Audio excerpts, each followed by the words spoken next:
Bienvenue pour ce nouvel épisode de Traversée, aujourd'hui au programme. Dans cet épisode, Olivier Masmonteil se demande s'il existe un style français en peinture en se basant sur l'exposition qui a lieu actuellement à la Fondation Pernod Ricard.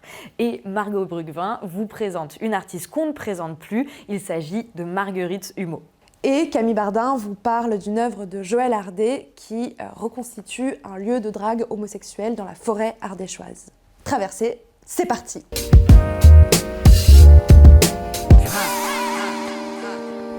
L'œuvre Battue en cours est un ensemble d'artefacts disséminés çà et là qui, sans doute, au premier abord, ne vous diront pas grand-chose. Il y a une tente aux motifs imprimés, des herbiers en cuir ou encore des chaussures et des casques hérissés d'épingles.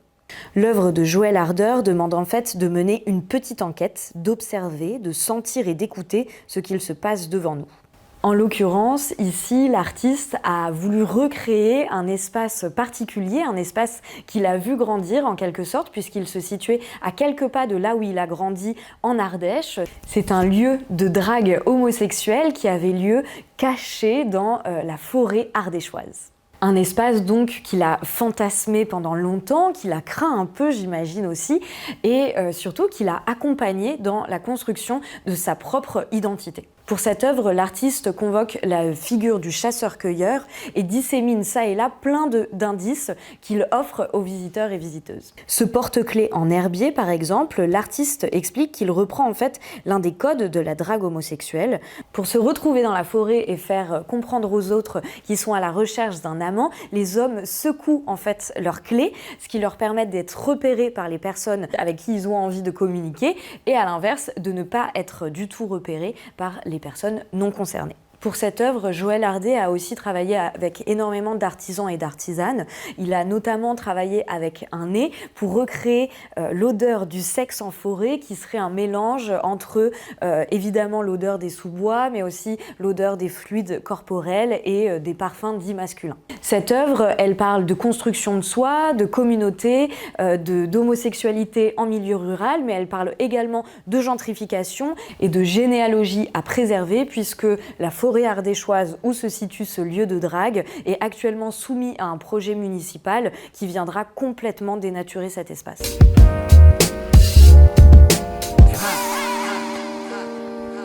Incroyable mais vrai, aujourd'hui je ne vous parle pas de peinture. Pour une fois, je parle de sculpture, ça m'arrive très rarement, je crois que je n'ai jamais parlé de sculpture encore depuis le début de Traversée.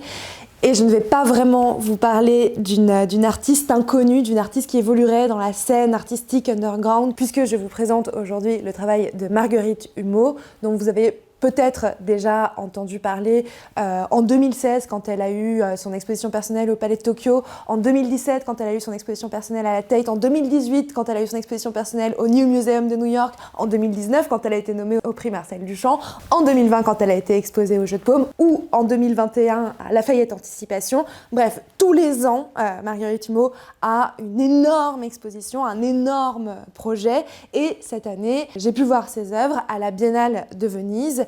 Et 3 semaines maintenant après mon retour, je suis toujours hantée par ces sculptures. Donc je me suis dit, peu importe s'il y a déjà des milliers d'articles sur Marguerite Humeau, j'ai envie de parler d'elle, donc je vous en parle ici aujourd'hui. C'est difficile d'oublier le travail de Marguerite Humeau, même quand on l'a vu une seule fois, même quand on l'a vu dans une exposition collective. Là, à Venise, c'était une exposition où il y avait plus de 200 artistes. Mais chaque fois, dans l'espace qui lui est accordé, elle arrive à créer un véritable écosystème.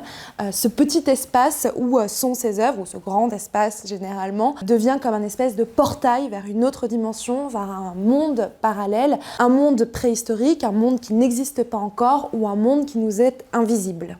Marguerite Humeau n'a pas une formation artistique classique, elle n'a pas fait les beaux-arts et ça se voit. Elle a en fait étudié le design à Eindhoven puis au Royal College de Londres et là au Royal College de Londres elle s'est spécialisée dans le design spéculatif qui est donc l'idée de designer des objets, de designer des solutions pour des situations qui n'existent pas encore, de trouver des solutions à des problèmes spéculatifs. Et cette démarche spéculative, c'est toujours sa démarche aujourd'hui.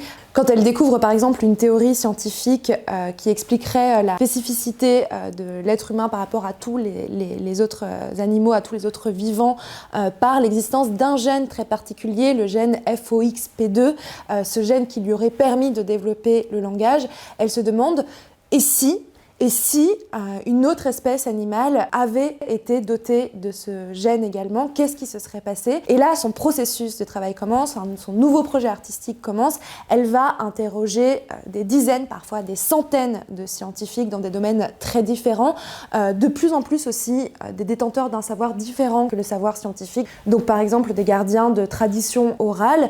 Elle va aller les interroger pour créer donc ce monde parallèle pour ce projet FOXP2 où ici les éléphants sont capables de parler et ont donc développé une culture. À Venise, c'est une fenêtre sur un autre monde qui s'ouvre devant nous. On y voit de gigantesques créatures qui sont probablement des créatures marines, trois créatures qui semblent évoluer avec les courants marins, qui semblent être en procession. Peut-être qu'il s'agit d'un rite, peut-être qu'il s'agit d'une danse, peut-être qu'elles sont, comme le suggère le titre, en pleine migration. Est-ce que c'est une migration d'un ordre un peu plus métaphysique entre la vie et la mort, un chemin vers l'extinction de cette espèce? C'est une artiste qui crée de nouveaux mythes, de nouvelles mythologies, mais qui ne nous donne pas toutes les clés, tous les indices pour saisir le monde qu'elle crée. Elle le dit, j'aspire à créer plus de mystères et d'énigmes plutôt que de donner des réponses ou de dire aux spectateurs quoi penser. Je vous encourage donc à aller suivre Marguerite Humeau sur Instagram. Elle a de très gros projets, évidemment, pour 2023 et 2024.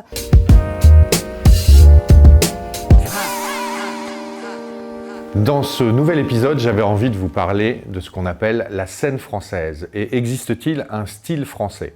Je prends le prétexte de l'exposition qui se trouve actuellement à la Fondation Ricard, organisée par Sophie Vigourou et Anaëlle Pija, qui s'appelle « Entre tes yeux et les images que j'y vois », pour vous parler de cette nouvelle scène française.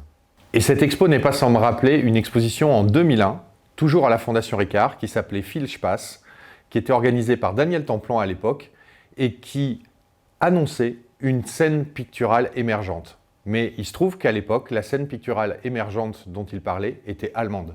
On pouvait y voir Michel Magérus, Ulrich Lampfuss, Anton Henning ou Jonathan Messeux. Et à cette époque-là, en France, on était dans une époque de dénigrement de la peinture. À ce moment-là, j'arrive à Paris, je veux passer un post-diplôme à l'École des Beaux-Arts de Paris et mon jury m'annonce que la peinture est morte et que j'ai absolument rien à faire dans cette école. Pourtant, d'autres expositions vont parler de cette scène française qui est là, qui commence un peu à émerger justement. On va avoir, notamment autour d'expositions à la Fondation Salomon ou au Centre d'art de Meymac ou à la Maison des Arts de Malakoff, des expositions qui vont réunir Nina Childress, Françoise Petrovitch, Valérie Favre, Anne-Laure Sacriste, Grégory Fossner, Duncan Wiley, Julien Benetton, Axel Pahlavi, Jérôme Zonder, Damien Cadio, Katia Bordarel, Gaël Dabrinche, entre autres.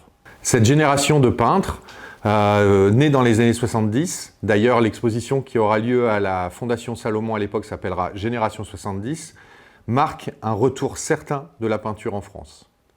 Mais c'est la génération suivante qui va commencer vraiment à faire céder le barrage anti-peinture avec des artistes comme Thomas Lévilan, Marion Bataillard, Yann Lacroix, Ève Malherbe, Romain Bernini, Claire Chénier, Lou Ross, Eva Nielsen ou Nazanin Pouillandé.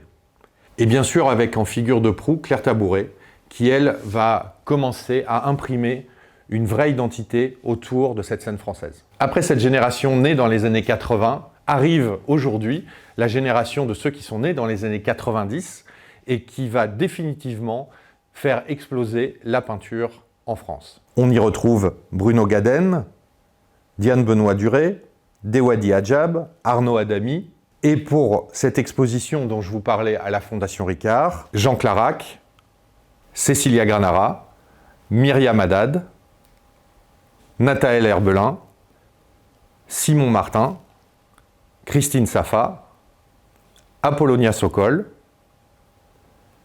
Madeleine Roger-Lacan et l'aîné Chadberashvili. Et si on avait besoin d'autres marqueurs, au prix Marcel Duchamp cette année, sont nommés les peintres Mimosa Echard et Julia Andreani. Donc on le voit, une scène française est présente et en train d'émerger en France. Mais comment qualifier cette scène? Parce que c'est ça aussi le sujet intéressant, c'est y a-t-il une esthétique, y a-t-il un style, y a-t-il des marqueurs? Et en fait, c'est un sujet, on s'aperçoit, qui a occupé les historiens d'art depuis des siècles. La difficulté à définir une école française ou un style français. Et j'en veux pour preuve la rédaction de l'Encyclopédie universelle. En 1805, les encyclopédistes vont essayer de définir les différentes écoles. À l'époque, on en compte 8. On compte l'école lombarde, l'école florentine, l'école romaine, l'école vénitienne, l'école flamande, l'école allemande et l'école hollandaise. Et bien sûr, l'école française. Et on va voir que chacune de ces écoles vont être définies par des styles et des caractéristiques particulières. Par exemple, l'école romaine va être définie par le dessin, l'école vénitienne va être définie par la couleur, l'école allemande va être définie, elle, par une sorte de copie de la réalité qui transgresse à la fois le laid et le beau. Et donc, pour l'école française, la définition qui va être retenue, c'est une école savante qui n'a jamais eu de caractéristiques particulières. Elle tient de toutes les autres. Et on le remarque, cette définition est en fait une définition du multiculturalisme. Et pour moi, cette écriture et ce style français est plus un esprit qu'une esthétique. Et pour moi, cette zone d'expression est un territoire qui va permettre à la peinture de s'exprimer. Une de ses caractéristiques, c'est de pouvoir unir des choses qui s'opposent, des choses contradictoires, des choses que normalement on ne pourrait pas assimiler. Et j'aime bien citer cette phrase de Yannick Aleno, la grammaire de la cuisine française, c'est la sauce, puisque la sauce, c'est lier les aliments. Et bien, on peut considérer que le style français, c'est un peu cet esprit qui permet de lier les artistes entre eux, les styles et les écritures contradictoires. Pour résumer, la France permet le territoire de la peinture. Merci d'avoir suivi cet épisode de Traversée. Il vous reste quelques jours pour aller voir l'exposition Entre tes yeux et les images que j'y vois à la Fondation Ricard. C'est passionnant pour aller voir cette nouvelle scène en train d'émerger. Et puis, on va vous donner rendez-vous dans un prochain épisode de Traversée où on va certainement vous parler des expositions à voir cet été partout en France et en province.